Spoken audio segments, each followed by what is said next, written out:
Lately, it seems that there's no shortage in games that are inspired by Sekiro or Ghosts of Tsushima. And honestly, I'm perfectly okay with this. I very much enjoy the sword combat style of gaming, and overall, Sekiro is one of my favorite games.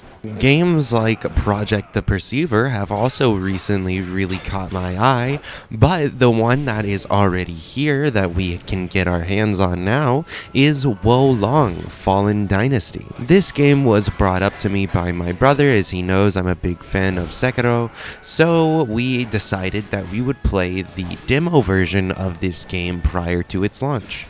And since then, I've played a good bit more. I used a separate profile so I could kind of get a little more used to the game off screen and figure out more of the mechanics.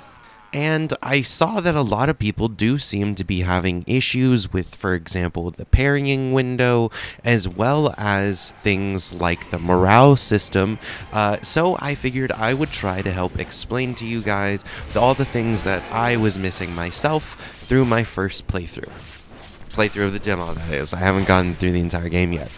So, the first thing that I'm going to discuss is going to be the morale system.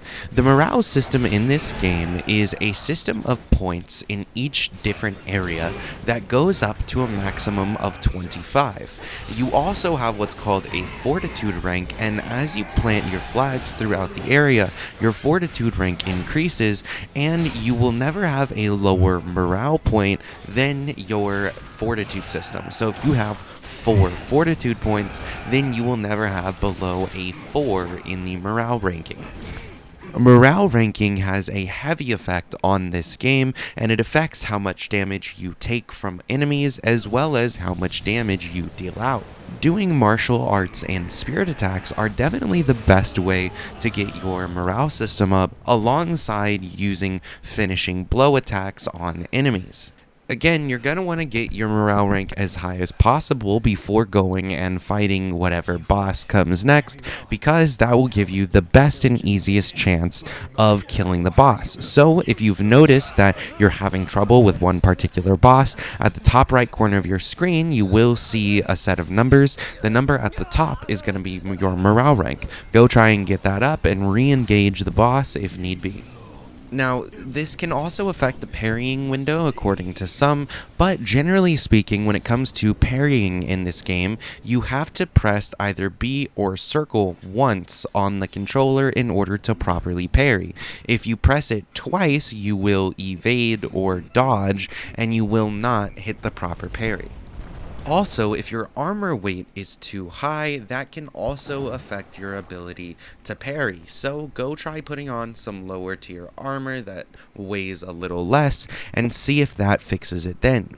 Also, one personal tip that I would just give is try to avoid using some of the heavier or longer weapons. The game definitely is much harder to play when you have something more bulky or long, taking a longer animation and hit time against your enemies. It's much better to have something that hits fast and maybe not quite as hard.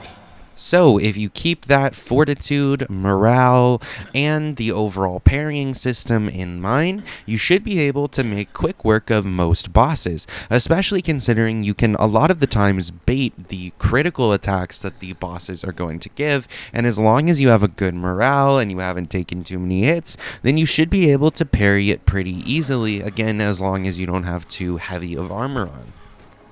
So let us know, what have you guys thought of this game so far? Do you guys think the parrying window is a little unforgiving, or do you think that this game is actually a little too easy in some ways?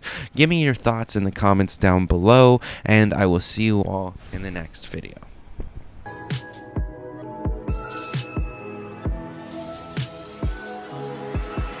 stay out of my head to the depths of the universe. It's a spell or a chance just to open